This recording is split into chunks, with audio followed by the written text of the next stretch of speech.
Bonjour, voici aujourd'hui l'exercice numéro 2 de la série 2 d'analyse MIP. Alors, calculez les limites des suites suivantes. Vn égale 1 sur n cube, somme de k égale 1 à n de k, racine de k carré plus n carré. Et puis petit a n égale 1 sur n, factoriel de 2n sur factoriel n à la puissance 1 sur n.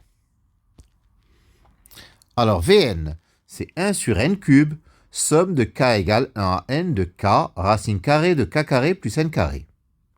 C'est-à-dire 1 sur n, somme de k égale 1 à n de k sur n carré, racine de k carré plus n carré. Je rentre le n à l'intérieur de la racine, 1 des n à l'intérieur de la racine, ça donne 1 sur n, somme de k égale 1 à n de k sur n, racine de k carré plus n carré sur n carré. Parce que quand le n rentre, il rentre en n carré. Ça fait donc 1 sur n fois la somme de k égale 1 à n de k sur n, racine de 1 plus k sur n au carré. On reconnaît ici une somme de Riemann de la fonction f de x égale x, racine de 1 plus x carré, entre 0 et 1. Donc la limite de la suite Vn, c'est intégrale de 0 à 1 de x racine de 1 plus x carré dx. C'est-à-dire intégrale de 0 à 1 de x facteur de 1 plus x carré le tout puissance 1 demi dx. C'est-à-dire 1 demi de l'intégrale de 0 à 1 de 2x fois 1 plus x carré à la puissance 1 demi dx. Qui donne donc 1 demi fois 1 plus x carré à la puissance 3 demi sur 3 demi, à prendre entre 0 et 1. Ce qui donne, en simplifiant par 2, 2 puissance 3 demi moins 1, le tout sur 3. Ou encore, 2 racines de 2 moins 1 sur 3. Petit a n, c'est 1 sur n, factoriel de 2n sur factoriel n, le tout à la puissance 1 sur n. Je calcule ln de an, ça donne moins ln de n, plus 1 sur n, ln de factoriel de 2n sur factoriel n. C'est moins ln de n, plus 1 sur n, fois ln du produit de k égale 1 à n de n plus k.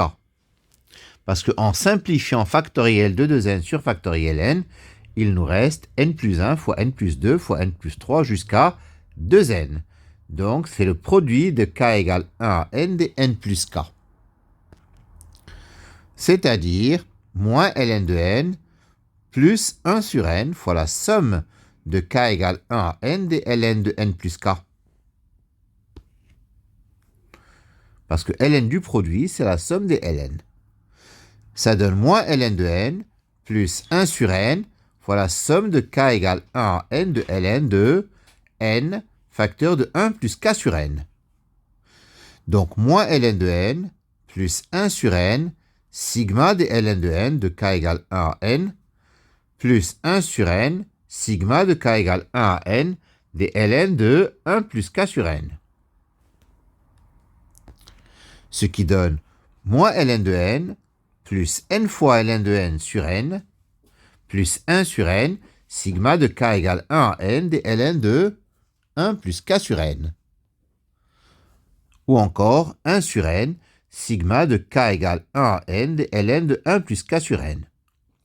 On reconnaît donc une somme de Riemann de la fonction f de x égale ln de 1 plus x entre 0 et 1. La limite quand n tend vers plus l'infini de ln de an est donc l'intégrale de 0 à 1 de ln de 1 plus x dx. Effectuons une intégration par partie. U égale ln de 1 plus x. Donc U' c'est 1 sur 1 plus x. V' égale 1. Alors, une petite astuce, je prends V, au lieu de prendre V égale x, je prends V égale 1 plus x, parce que la dérivée de 1 plus x, c'est aussi 1. Parce que c'est plus pratique. Quand je vais calculer U'V, ça va me donner quelque chose de plus simple, c'est-à-dire ici 1. Donc, l'intégrale de 0 à 1 de ln de 1 plus x dx, c'est 1 plus x ln de 1 plus x à prendre entre 0 et 1, moins intégrale de 0 à 1 de dx. C'est-à-dire 2 ln de 2 moins 1. Donc la limite, lorsque n tend vers plus l'infini de ln de an, c'est 2 ln de 2 moins 1. Et donc la limite, lorsque n tend vers plus l'infini de an, c'est exponentielle de 2 ln de 2 moins 1. C'est-à-dire 4 sur e. Voilà, c'est terminé pour cet exercice numéro 2 de la deuxième série. Je vous remercie de votre attention.